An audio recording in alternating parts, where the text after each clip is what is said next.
Welcome back to another episode of QB Reviews Things Jags episode. Today, I'm going to do an entire recap of the 25-26 Jaguars season. Now that I've had time to swallow our playoff loss to the Bills, let's get into this season, shall we? QB Reviews Things Jags episode. Okay, before we recap the Jaguars 25-26 season, if you are new to the channel, thanks!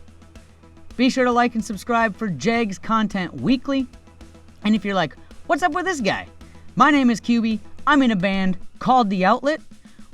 Here's our actual music page where these videos began before we decided to start our own channel where we review not only the Jags weekly, but we review everything from Spotify issues, from soft drinks to Teslas to dogs, and anything you might want to be reviewed, as well as our own music. Every time we have a new single drop, if you subscribe to this channel, you will see me review our own music as they drop. And if you're curious about that, we've already got a couple from 26 already out. Check it out.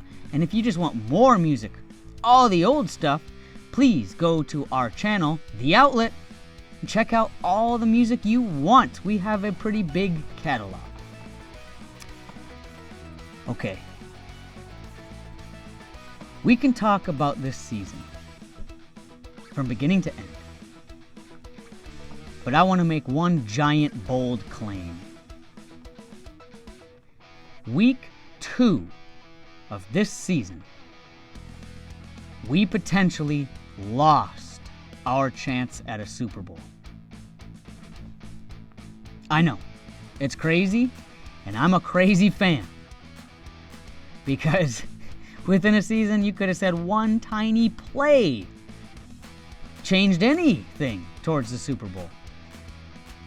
But if you watched our videos, I'll put the playlist here of all the Jags reviews, and if you want to go to season game number 2 against the Bengals, and then beyond, I didn't get over that loss for weeks. I mentioned it all throughout the season. Probably up until our Texans game. Not the week after. We beat the Texans week 3. I don't know exactly the week. Go check it. Maybe week 10. But when we lost to the Texans with 12 minutes left by 19, whatever. I talked about week 2's loss forever. I couldn't get over it. Because Joe Burrow got hurt early in the game. Both teams were looking good. Jake Browning came in and actually played really well against our defense, unfortunately. I think he threw 4 picks, so that's not great. But he did good enough to kind of keep him in the game. It gets down to the fourth quarter. It gets down to the last drive. And the Bengals need a touchdown to win. Not only is it the last quarter, the last drive, it's 4th and 10. With Jake Browning at quarterback. What happens?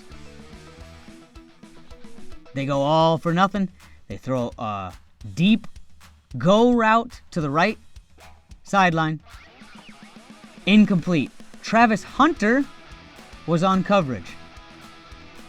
Their wide receiver tripped on his own feet before catching the ball, and we got called for defensive pass interference. Kept them alive on a 4th and 10. If that call isn't made, we take a knee and we win. Then we're 2-0. And I know it's what ifs and all this stuff, and every single fan base that doesn't win the Super Bowl can do this, but I'm doing it for us right now, the Jags. And this is my take. And it's stupid, I know. But all takes are stupid. We're not on the field, and it's all in the past. This is just me emoting. That play doesn't get called. We take a knee. We win. And then we'll say the entire season ends up the same way. Okay? We still lose to the Seahawks. We get crushed by the Rams. We give up 19 points in the fourth quarter to the Texans. Okay, everything's the same.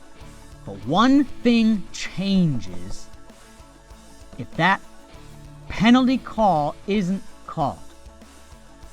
And that is, we end up 14-3 instead of 13-4. And we get the bye week. We don't play the Bills in the first round. Does that mean we go to the Super Bowl? Who knows? This is all just for fun, hypothetical, probably just to make me feel better because I'm so sad that we didn't go to the Super Bowl. Okay, so recapping the whole season though. Let's look at it in broad terms first. We were 4-13 with Doug Peterson and his lovely crew. Press Taylor,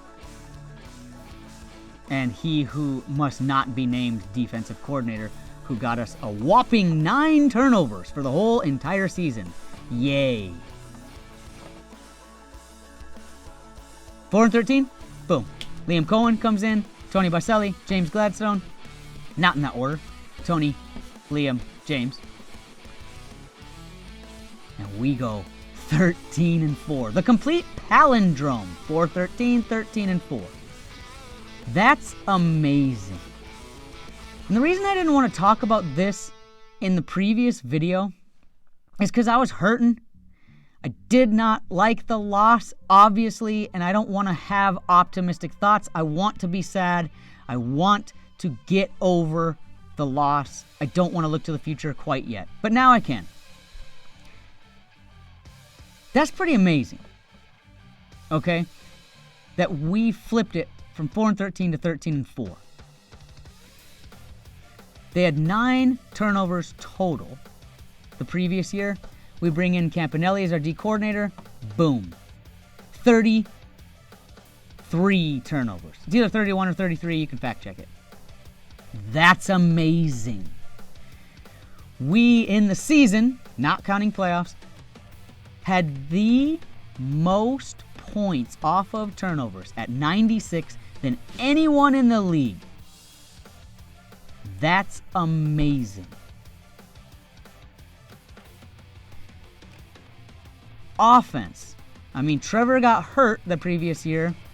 Mac Jones filled in the rest of the time, so it's tough to do this one. But ETN didn't have his 1,000-yard year. He did this year. Trevor, like I said, not quite counting because he was injured for the second half of the year. This year, 4,000 yards, 29 passing touchdowns, 9 rushing touchdowns. Come on, baby. Okay, let's look at something else. It's Liam's very first year as a head coach, Tony's first time at vice president, Liam's first time as general manager, and then all the coordinators except for Heath Farewell and our tight ends coach. All new. We had, like, the most penalties in the league. I don't know if that was by the end of the year the case, but we were top 5, most penalties. And we were 13-4. Those can get fixed with some continuity. Same coaches, same players for the most part. And most penalized in the league to maybe next year, maybe middle of the pack. I think that's a win. If everything stays the same, I think that's a win. If you get rid of those penalties about halfway, a season's worth of penalties, I think that counts as a win. That could get us to 14-3. I don't want to predict anything for next year. People could get hurt. We have no clue who's leaving. If we lose Devin Lloyd or Travis Etienne or both. We don't know who we're drafting. We don't know about Ransaw, the safety we drafted this year, who got hurt in the preseason. We don't know what he's up to. And we don't know what Travis Hunter's going to be yet. Offense, defense. I'm thinking probably more defense, but who knows? So yeah, I think this is sustainable for sure, and I'm sure everyone you've been listening to says the same thing, and I guess it's the truth. It seems sustainable.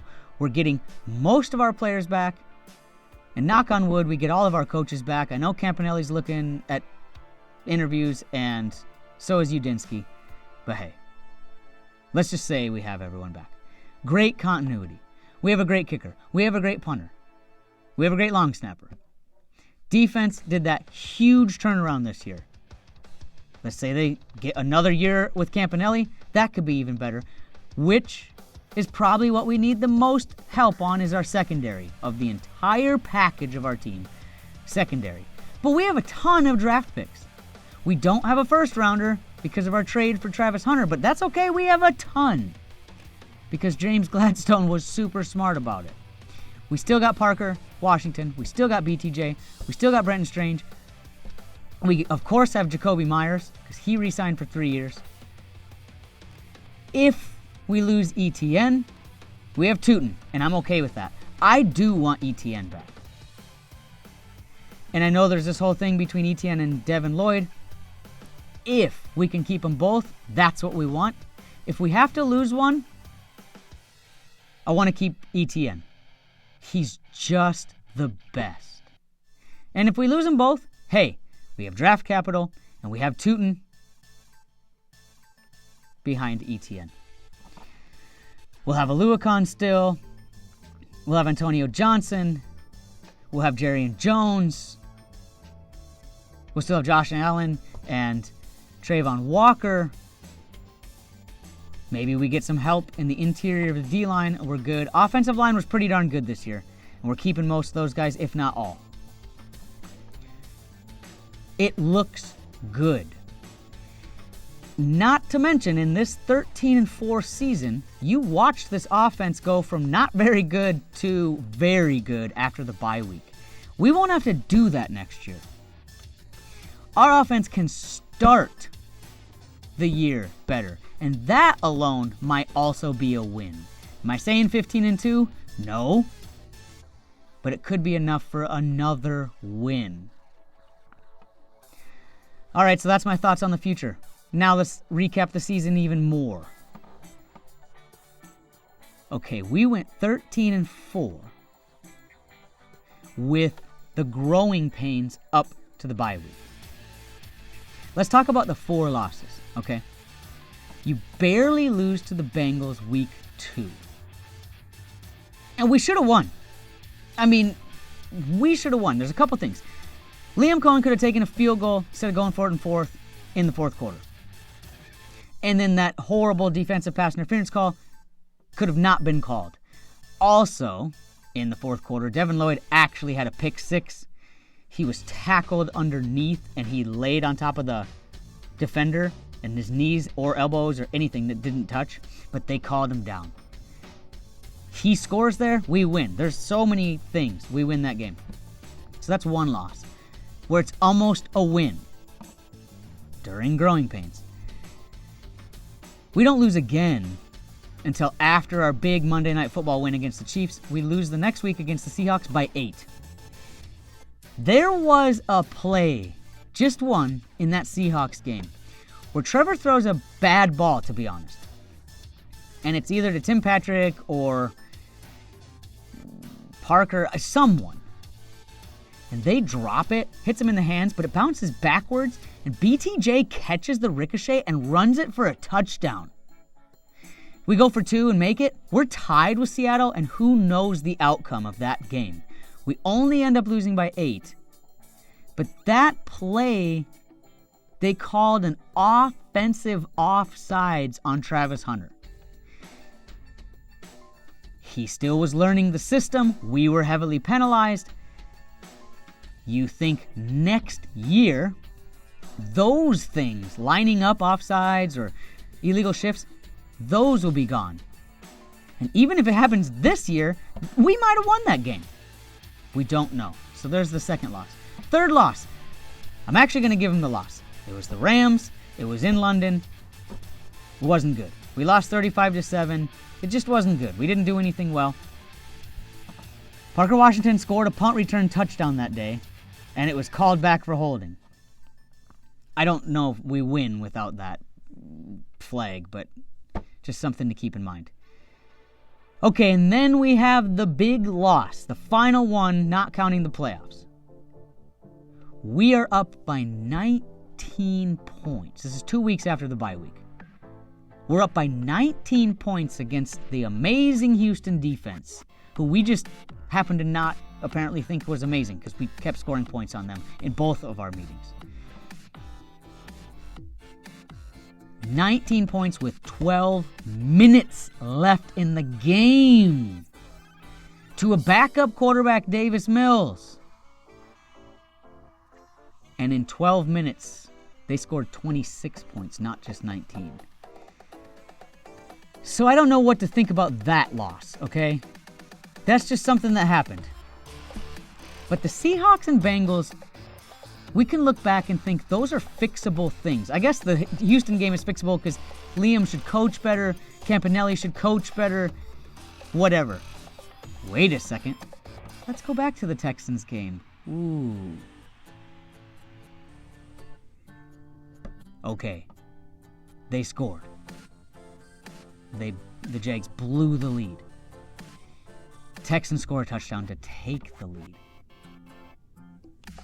But if we get a field goal, we can still tie it and go to overtime. We don't have any timeouts left. We haven't done anything on offense. We've got 2 3-and-outs, and the rest were all Texans driving down the field for massive drives for touchdowns. Seems all lost.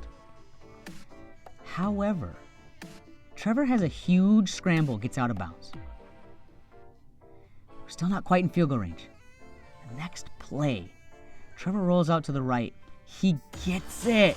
He gets Parker Washington on the sidelines. He catches it with both feet in and goes out of bounds, way into Cam Little's field goal range. Holy cow, we did it. No timeouts. We did it. Our offense has been dead for a whole quarter. Illegal hands to the face was called on Anton Harrison. Or Iboga. It might have been his backup at the time. But still, kind of a wishy-washy call, and that was the end. So even there, we could have done it. Now, I'm not blaming refs, I'm not blaming whatever, because there's so many things that go into each game. The Jags just could have done better on those 4 losses. Hat fell off. Happened a few times to me this year. Well, I'm just saying, those are tiny things within each game that can be fixed, and something that can fix those problems is an entire offseason with the same crew, and a crew who is hungry, and a crew who has tasted success. Doug Peterson was not those things. Press Taylor for sure as heck was not those things. And he who must not be named defensive coordinator was the worst coach in football I've ever seen. Even worse than Gus Bradley. He's a nice guy. Now, the Texans, are they going to be good next year? Yeah, they are. The Colts next year, are they going to be good? Depends on their quarterback. I don't know. And the Titans won't be as bad as they were this year. They will have a better coach. We don't know who it is yet. So it's not like it's easy for the Jags. But the way they beat Denver this year, the way they beat the 49ers this year, the way they beat the Texans the first game, when we weren't great yet, the way they beat the Chiefs on Monday Night Football, and then the way they beat some of the bad teams. We beat Tennessee 25-3, and the next time we beat them 41-7. The Jets we beat 48-20. All these things show me that the Jags can win. So yeah, if next year has a tough schedule and the AFC South is better, that's fine. They can just win against good teams. Here's my next and final hot take for the video. In the past, if the Jags had a random good season, they have followed it up with a pure stinker. And it's not the type of stinker where the next year you're good. It's the stinker that is sustainably stinkfest. New coaches, new players, just pure crap. First hot take, that's not happening this year. I'm not saying we go to the playoffs. I'm not saying we go to the Super Bowl. But I am saying we will not stink next year. Period. That's the first hot take. And my second hot take is that the Jags will not have any more Jags losses. Okay, I mean, like in 2017 when we were awesome with Ramsey, we still lost to the Titans in a terrible Jags loss.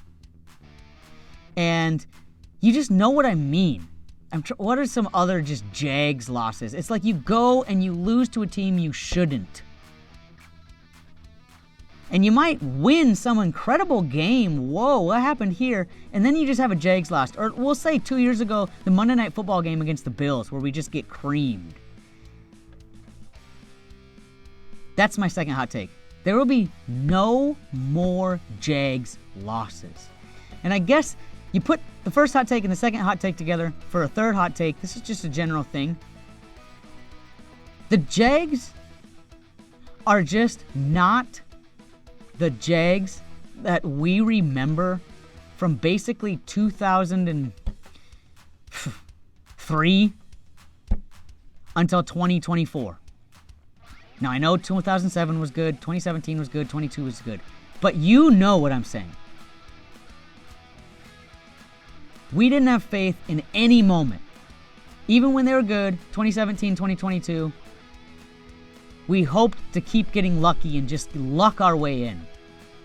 Because every other season was so bad. I guess that's the overarching hot take number 3. Those Jags are gone. This is Liam Cohen and James Gladstone and Tony Boselli's football team, who happens to just keep the Jags logo. It's gone, folks. We don't have to be nervous that we're going to give up a 19-point lead. We don't have to be nervous if we go and beat someone like the Broncos in Denver that we might just lose the next game in a trap game to Phillip Rivers. Those days are gone. This is the new Jags. Are we going to lose to the Bills? Sure. Are we going to lose to the Chiefs? Sure. But it won't be in horrendous, terrible Jags fashion. We will be able to win every single game that we play for a long time. This was the longest one I've made. I hope you stuck around. I really hope you comment because I love talking football. And we will see you in the next one. QB Reviews Things. Jags episode.